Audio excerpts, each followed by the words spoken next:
A dramatized story in the tradition of wartime legend, a note before we begin.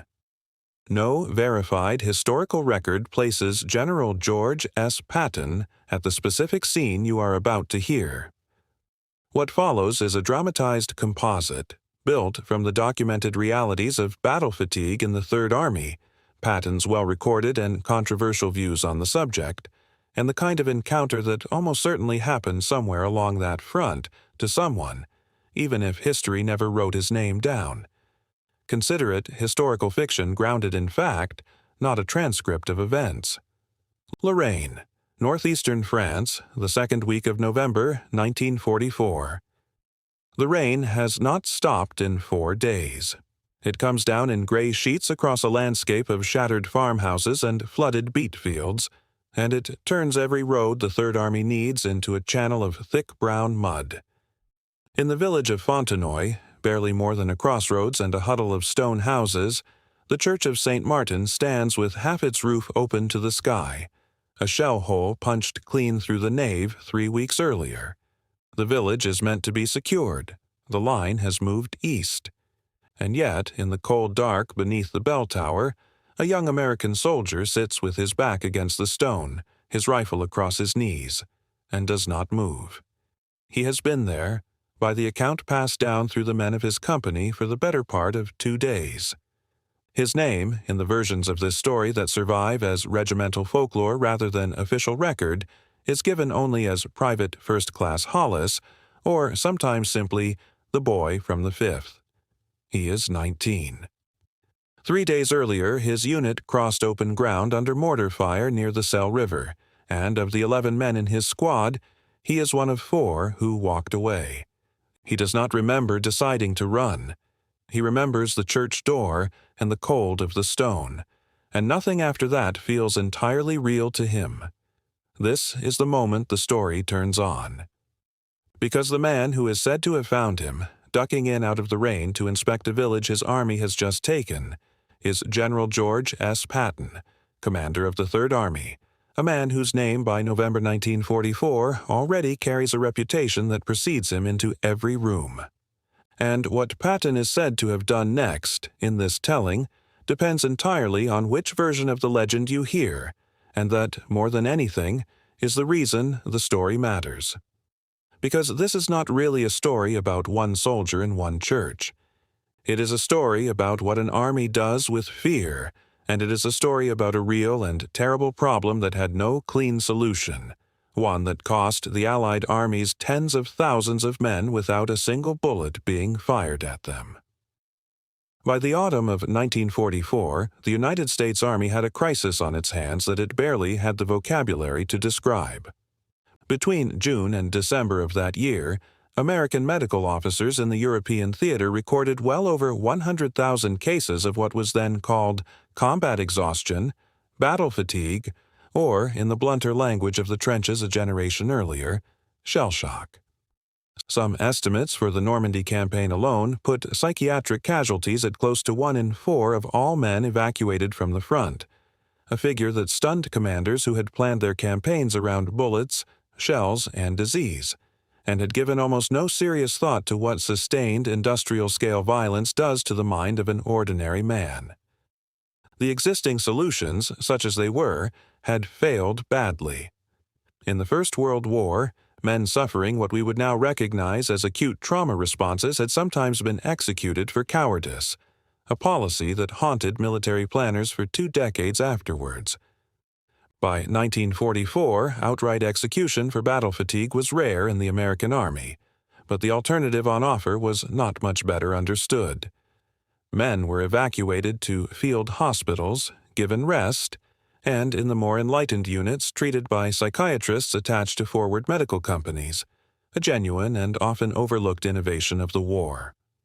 But there was no consistent doctrine. A private who broke down in one division might be treated with sympathy and returned to light duties. In another, under a different commanding officer, he might be branded a malingerer and threatened with disciplinary charges. The system, if it can be called that, depended almost entirely on the temperament of the man in command, and few commanders in the European theater had a temperament as forceful or as controversial as George Patton's. Patton's own views were, by the standards even of his contemporaries, extreme, and they were not private. He believed, and said so in training letters and in front of his staff, that so-called battle fatigue was in the great majority of cases simple cowardice dressed up in medical language. This was not a fringe opinion invented for the sake of a good documentary.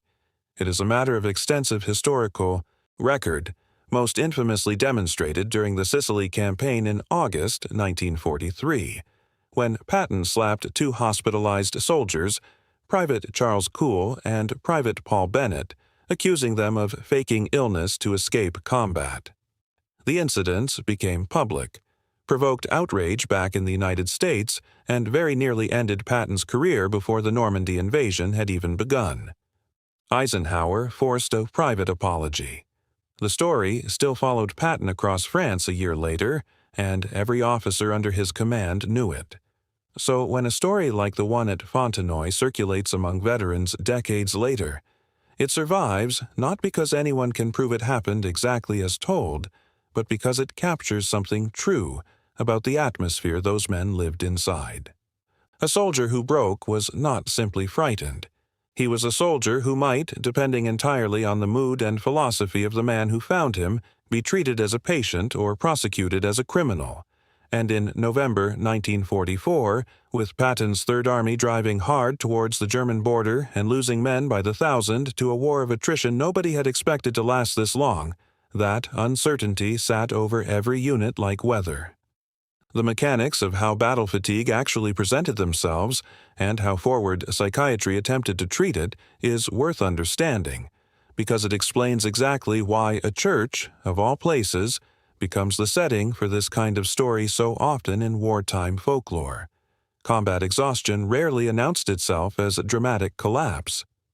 More commonly, it looked like what witnesses described in Private Hollis and Men Like Him: a stillness, a refusal to respond to direct orders, hands that would not stop shaking, and an overwhelming need to find enclosed, quiet space, away from open sky and the noise that came with it.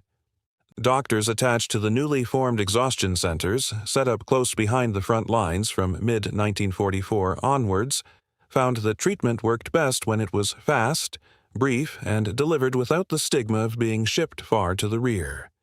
Rest, food, and the simple presence of other soldiers, rather than isolation, produced the best rates of return to duty, sometimes within 72 hours. It was, in its way, a genuinely important piece of applied medicine, developed under pressure and largely forgotten by the public, overshadowed by the tanks and the generals. A church, half ruined but still standing, offered exactly the conditions a frightened mind reaches for instinctively: stone walls, a roof even where broken, silence, and the residue of a sanctuary that had meant safety to the people who built it centuries before any of these armies existed. It is not surprising that folklore keeps returning American and German soldiers alike to church doorways in the last desperate winter of the war. Whether or not Patton himself ever ducked through one specific doorway in Fontenoy, soldiers by the thousand were finding their way to exactly that kind of shelter, and commanding officers by the thousand were being forced to decide, on the spot, with no manual to consult, what that man deserved.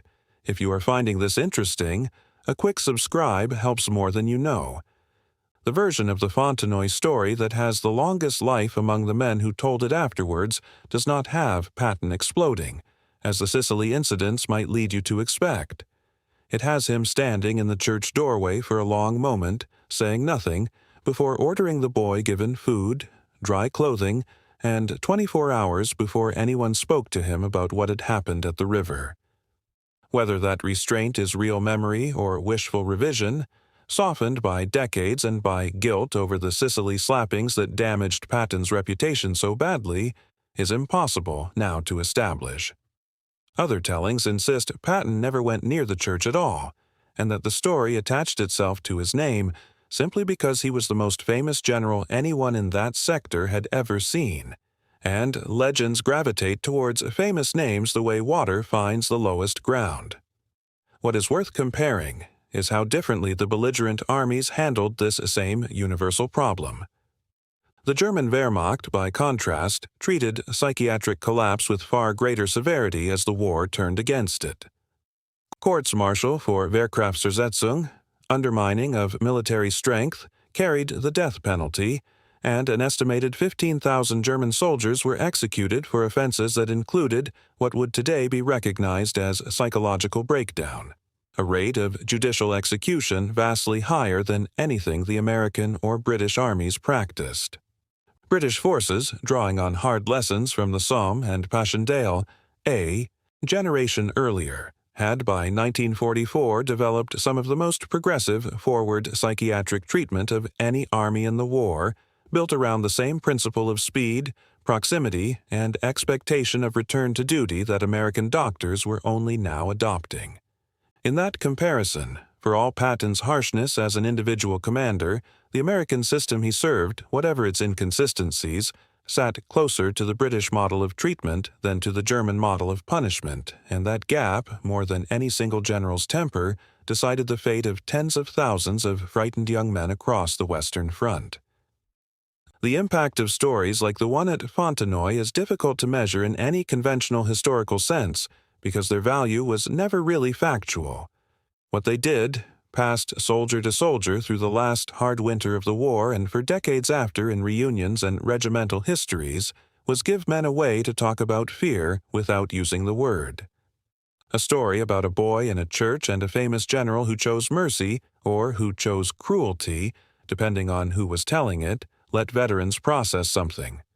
The official record barely acknowledged happened to them at all.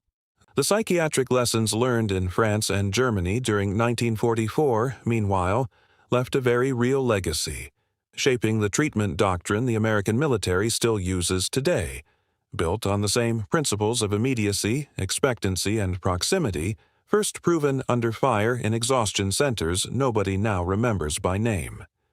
Patton himself never fully reconciled his public philosophy with the reality his own medical officers were reporting.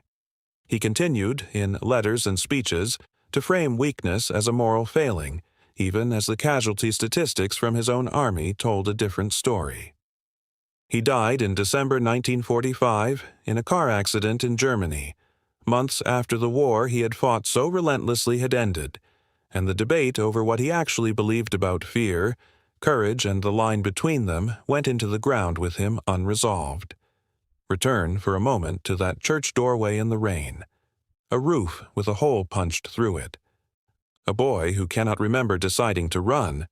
A general whose name alone was enough to make grown men afraid of him, standing in the doorway of a building built for exactly the kind of mercy his own reputation suggested he did not believe in.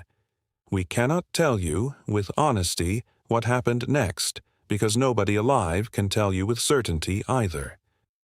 That is the truth of this story, and it is worth more than a false one dressed up as fact. What we can tell you is what was real. 100,000 young men who broke under a weight the 20th century had never asked human beings to carry before. An army that did not know, with any consistency, whether to treat them as patients or as criminals, and a commander whose own past made him, for better or worse, the most loaded possible man to make that judgment. The church at Fontenoy still stands today, rebuilt, its roof repaired long ago, the shell hole nothing more than a slightly different shade of stone if you know exactly where to look. No plaque marks it, no official record confirms a single detail of the story told about it, and perhaps that is fitting, because the real history here was never about one doorway, or one general, or even one frightened boy. It was about an entire generation of soldiers who learned in the space of one terrible winter that the hardest battle a man fights is sometimes the one that leaves no mark on him at all, and an army, flawed and inconsistent and led by men who did not always understand what they were looking at, that was only just beginning to learn how to see it.